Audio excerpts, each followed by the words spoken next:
Bismillahirrahmanirrahim. Assalamualaikum warahmatullahi wabarakatuh. Alhamdulillah, sekarang ni hampir pukul 9:30 malam kat sini. Dan isyak hampir masuk. Isyak akan masuk 9:30 lebih kurang macam tu sekarang kat sini. Dan satu benda yang baru perasan ialah dengan perubahannya jam dia mention dalam sesi dalam kali yang lepas, walaupun on one side rasa subuh tu makin lewat, so makin mudah untuk isyak pula. Bila anjak sejam daripada sebelum ni nak pergi masjid pukul 8.30, sekarang pergi masjid dah pukul 9.30. Hati tu makin membangkit rasa malas cabaran dia lebih lah kan. Dan insya-Allah makin dekat dengan makin dekat dengan musim panas ni, rasanya cabaran tu akan makin bertambah hari demi hari lah. As isyak tu akan makin lambat kan, pukul 9.30, pukul 10 and so on. Dan nanti tiba Ramadan tak lama lagi, dalam 100 hari lagi kan. InsyaAllah semoga Allah memanjangkan usia kita untuk bertemu Ramadan tahun ni, insyaAllah, amin. So bila bertemu Ramadan tu, normally isyak tu kat sini memang dalam waktu yang amat mencabar. Dan kalau terreflect balik tahun lepas pun, walaupun Alhamdulillah biasanya orang kata masa Ramadan ni yalah, iman tu meningkat sedikit kan. Tetapi comparatively rasanya memang still mencabar lah kan. Tak kala macam teringat dulu kalau dekat Malaysia, kadang-kadang orang habis tarawih tu, balik rumah tu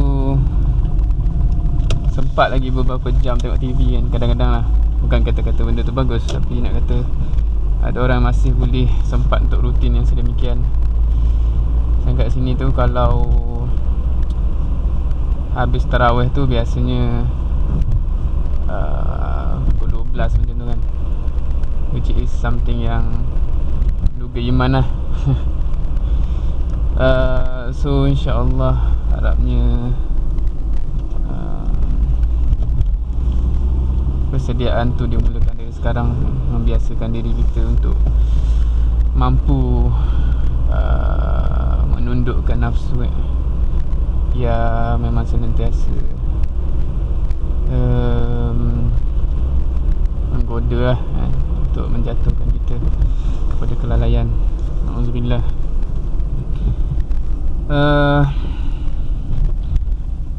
So apa tak terfikir apa-apa pula nak diperkatakan, walaupun dah start recording ni.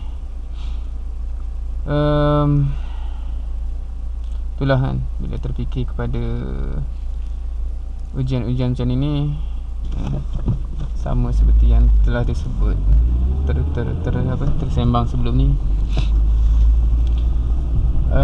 perubahan artificial jam tu on one hand menyebabkan subuh tu rasa mudah sikit kan.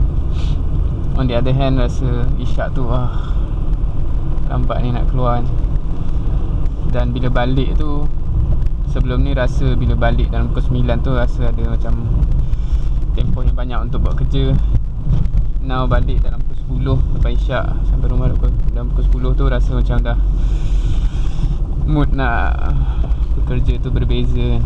Sebabkan ada certain reaksi lah. So itu bagaimana benda-benda di sekeliling kita menginfluence tindak tanduk kita.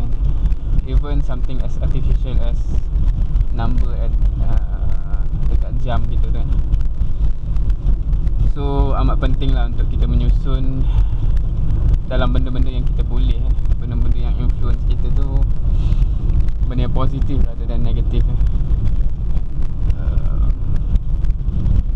Rasanya contoh mudah ialah member-member di sekeliling kita kan, benda yang sama dek kerana macamnya satu isu yang sama, satu perkara yang sama tu boleh jadi pada persepsi kita tu totally berubah bila secara kita tak sedar normally, bila surrounding kita tu, member-member kita tu menyebabkan perception kepada benda tu berubah. Kalau berubah kepada yang positif tu bagus lah kan. Tapi kalau berubah negatif tu kita elakkan lah. So biasanya kalau orang yang dikelilingi oleh orang yang sentiasa belajar tu kan, contohnya mamak-mamak study, biasanya kalau dia study sejam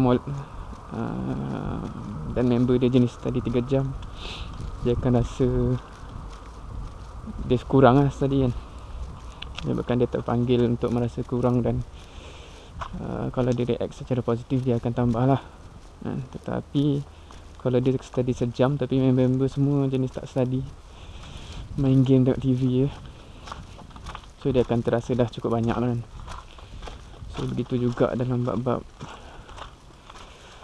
amal ni rasanya kan. Kalau kita dikelilingi oleh orang yang tak beramal dan amal kita walaupun ciput, memang kita akan rasa cukup bagus kan. So hopefully kita mencari member-member yang boleh membantu kita ke akhirat yang lebih bagus lah, insyaAllah.